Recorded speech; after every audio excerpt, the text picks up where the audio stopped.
Mas se o pastor não tem tempo, deve ter uma equipe que faça isso. Mas é imprescindível, é importantíssimo dentro da igreja ter esse departamento da família e que haja pelo menos um culto da família aí por mês aos domingos. Por quê? Porque é aos domingos que a maioria das pessoas estão lá na igreja. Então é preciso ter esse departamento e é preciso fazer esse culto aí mais dedicado a esse assunto pelo menos uma vez por mês e convidar os casais, aqueles que têm esposos descrentes, têm esposas descrentes, que têm parentes, né? E sempre levar os casais e dar uma palavra dentro desse assunto aí de família, falando para os casais, falando também para os filhos. Nós estamos passando aí por uma onda de ataques à família. Mas o que a igreja tem feito? A maioria das congregações não tem departamento de família. Não tem um culto de domingo voltado para o assunto família. E nós temos visto que muitas vezes até se faz um culto para a família onde nem se ensina nada sobre família, onde não se prega nem sobre família. Só tem o título. Infelizmente acontece muito isso. Muitas vezes também, por incrível que pareça, colocam uma pessoa divorciada para dar ensino para casais. Se ele não conseguiu manter nem o seu casamento, minha esposa me traiu. Mas traiu por quê? Será que ela tinha motivo ou não? Às vezes tinha motivo de sobra. Então, não é você que está certo. Os dois erraram. E aí se faz de vítima. Então tomemos cuidado com o rumo que nós estamos dando à família. Porque depois de Deus, o mais importante é a família. É a base, tanto da igreja como da sociedade. É a família. Então, trabalhemos mais em cima disso, nos dediquemos mais a esse departamento de família. É muito importante isso. Nós viajamos aí o Brasil inteiro dando palestras para famílias. Oramos pelos casais, oramos para que Deus liberte esse espírito de divisão, de briga na família, e oramos pelos filhos para serem mais obedientes. Falamos sobre esse relacionamento casal e também filhos. Então é muito importante, trabalhe sobre isso, faça mais e mais palestras, encontros de famílias em sua igreja. Você terá uma igreja fortalecida, uma igreja que cresce ordenadamente, que cresce em paz, que cresce com Deus no lar. Aí sim, essa igreja terá uma base para crescer, desenvolver, para ser exemplo na sociedade. Então a família é muito importante e esse departamento é imprescindível em todas as congregações. A nossa verdade prática diz assim: o divórcio, embora admissível em caso de infidelidade, sempre traz sérias consequências à família. Por isso Deus o odeia. A nossa leitura bíblica em classe está em Mateus 19, 3 a 12, que diz assim: então chegaram ao pé dele os fariseus, tentando-o e dizendo-lhe: é lícito ao homem repudiar sua mulher por qualquer motivo? Ele, porém, respondendo, disse-lhes: não tendes lido que no princípio o Criador os fez macho e fêmea? E disse: portanto deixará o homem pai e mãe, e se unirá à sua mulher, e serão dois numa só carne? Assim não são mais dois, mas uma só carne. Portanto, o que Deus ajuntou, não separe o homem. Disseram-lhe eles: então por que mandou Moisés dar-lhe carta de divórcio e repudiá-la? Disse-lhes ele: Moisés, por causa da dureza do vosso coração, vos permitiu repudiar a vossa mulher. Mas ao princípio não foi assim. Eu vos digo, porém, que qualquer que repudiar sua mulher, não sendo por causa de prostituição, e casar com outra, comete adultério. E o que casar com a repudiada também comete adultério. Disseram-lhe seus discípulos: se assim é a condição do homem relativamente à mulher, não convém casar. Ele, porém, lhes disse: nem todos podem receber esta palavra, mas só aqueles a quem foi concedido. Porque há eunucos que assim nasceram do ventre da mãe, e há eunucos que foram castrados pelos homens, e há eunucos que se castraram a si mesmos por causa do reino dos céus. Quem pode receber isso, que eu receba. Então os fariseus chegaram perto de Jesus e perguntaram para ele: é lícito, pode, é permitido por Deus repudiar sua mulher ou dar-lhe carta de divórcio por qualquer motivo? Veja só a pergunta. A pergunta é, por qualquer motivo? Então, Jesus responde claramente para eles, falando a respeito do casamento, da união. Ele diz, olha, Deus criou macho e fêmea e os uniu, formaram um só. E ele diz, olha, o que Deus ajuntou, o homem não tem direito de separar. Então eles estão juntos até que a morte os separe. Quando um morrer, o outro está livre para casar de novo. Então é assim. E isso é que Deus criou, é assim que Deus fez. É assim que Deus determinou. Então é como colar aí duas folhas de papel. Se você for arrancar, vai rasgar um dos dois. Não tem jeito, eles são um só agora, não tem jeito. É como aí, luz de vela, duas velas que se unem para acender uma só. Aquelas duas se apagam, fica uma só acesa. Não tem jeito de apagar, metade mais. É uma só. Então está unido, não pode mais separar. O homem não pode inventar um jeito de separar o que Deus uniu, porque Deus é superior ao homem. Então eles fazem agora uma segunda pergunta. Já que Jesus não respondeu de acordo com o que eles queriam que Jesus os apoiasse em separar-se das suas mulheres, em dar carta de divórcio para elas.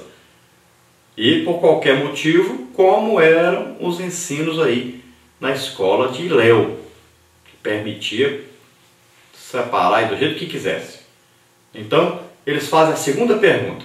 O que Moisés mandou da carta de repúdio, carta de divórcio? Então a resposta de Jesus, o que é?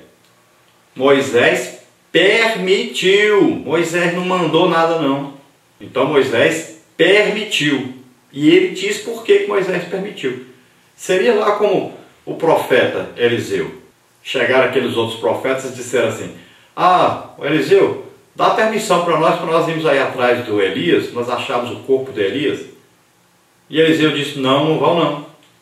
Porque ele sabia que não iam achar, Elias subiu. Mas eles insistiram com ele, insistiram, nós queremos ir, queremos procurar o corpo de Elias. Então o que aconteceu? Ele permitiu, então vão.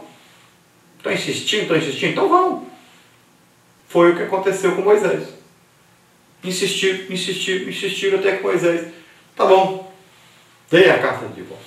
Então ele permitiu, não mandou, não fez uma lei própria, ele permitiu. E por qual motivo? Está bem claro, Jesus disse, olha, por causa da dureza dos vossos corações. Por causa da insistência em serem maus. Por causa da insistência em pecar, em explorar, em humilhar as mulheres. E muitas vezes por causa de problemas financeiros, não queriam dar nada para suas esposas, não queriam deixar nada para elas e queriam então ficar livre dessas mulheres, arranjar outra mais nova, e essas mulheres ficavam aí na sociedade e a única solução que elas achavam era ser prostituta para ganhar algum dinheiro para sobreviver, porque ficavam abandonadas de repente, sem ter nem o que comer. Então eles queriam humilhar essas mulheres. E Jesus diz, por causa da dureza do coração de vocês, era o pecado que estava neles. E Jesus disse, ao princípio não era assim, ou seja, a ideia do meu Pai, a ideia de Deus, não é essa. Deus não fez isso. Deus não criou isso. Deus não inventou esse negócio de divórcio, de separação. Não. Deus disse que Deus uniu, não separe os homens. Não é para separar. É até que a morte os separe. Olha, Jesus está dizendo que a pessoa que é solteira, ela tiver um ato sexual com uma pessoa casada, os dois se casarem, então todos os dois são adúlteros, estão adulterando todos os dois. Não é um só. Mas a pessoa era solteira, ela fornicou, ela prostituiu. Não, ela está adulterando se ela casar com a pessoa que era casada e for morar com ele. Então os dois estão em adultério. Então os dois devem morrer apedrejados. Na verdade a lei dizia isso. Então não é permitido por Deus. E Jesus diz bem claro então, que a pessoa que casou com outra pessoa, ela sendo casada, só poderia se casar com outra pessoa se nesse primeiro dia de casamento aí fosse descoberto alguma coisa feia nela, como estava na lei. Então, aí no caso poderia ser uma doença, um defeito físico, ou aí ela não ser mais virgem. Aí então o homem lhe dava uma carta de divórcio e ela poderia se casar de novo. Fora disso não existe possibilidade. Essa é a verdadeira, a clara interpretação. E veja sempre que é sempre o homem que dava à mulher a carta de divórcio, porque descobria alguma coisa feia nela, como está escrito na palavra de Deus. Então os seus discípulos dizem, mas Senhor, então é melhor o homem ficar solteiro, já que ele vai ter que casar com a mulher e ficar até a morte com essa mulher, então é melhor ficar solteiro.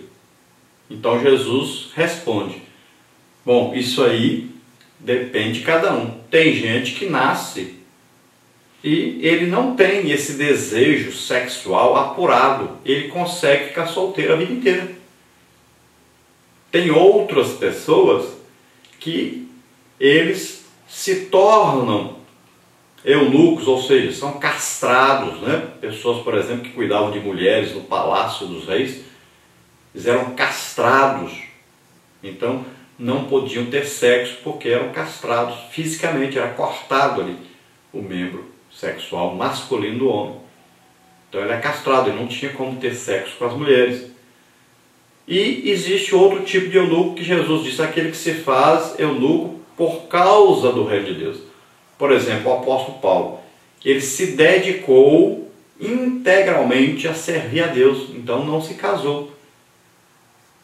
Então ele resolveu fazer esse sacrifício em favor da obra de Deus, para que pudesse ganhar almas, trabalhar exclusivamente para Deus, não ter nada que o atrapalhasse, estar diretamente ligado à obra de Deus. Então existem esses três tipos de pessoas que são chamadas aí eunucos. Então aquele que não tem desejo sexual, aquele que foi castrado e aquele que ele resolveu de livre e espontânea vontade, não foi obrigado por ninguém, mas ele resolveu de livre e espontânea vontade servir a Deus integralmente, então não se casou, não vai se casar. E esse, no dia que ele resolver que não quer mais ficar solteiro e resolver se casar, não se dedicar mais exclusivamente a Deus e que se casar, também não está pecando. Deus não vai aí destruir, matar essa pessoa por causa disso. Resolveu casar e vai casar, pronto, Deus abençoa. Vamos à nossa lição aí, ela tem aí três partes. A primeira parte, o divórcio no Antigo Testamento. A segunda parte, o ensino de Jesus a respeito do divórcio. E a terceira parte, ensinos de Paulo a respeito do divórcio. Eu, particularmente, não acredito que Paulo ensinou alguma coisa a respeito de divórcio. Paulo ensinou a respeito de um casal que está vivendo junto. E um é crente, o outro não é crente. E aquele que não é crente não quer viver com o outro porque a pessoa é crente e ele quer ir embora. Então Paulo diz, o crente não procura separação. Mas se o descrente quer ir embora, deixa ele embora. Mas aqui Paulo não está falando a respeito da carta de divórcio, não fala sobre divórcio. Porque Jesus já falou, Paulo não ia se meter a besta e comentar e falar alguma coisa a respeito do que Jesus já tinha falado. Não ia trocar, mudar alguma coisa. Então, eu acredito que apenas Jesus falou sobre divórcio. E aí nós temos que respeitar aquilo que Jesus ensinou. Então a nossa introdução aí diz, por ser algo traumático, o divórcio é sempre um assunto difícil de ser tratado. Existem pessoas que não aceitam nenhuma condição. Há pessoas que, sob determinadas circunstâncias, são favoráveis. E há até os que buscam base nas Sagradas Escrituras para admiti-lo em qualquer situação. Qual a posição da Bíblia? Então é o que estudaremos aí nessa lição. Então a nossa palavra-chave aí é divórcio. O que significa essa palavra divórcio? Então significa dissolução do vínculo matrimonial.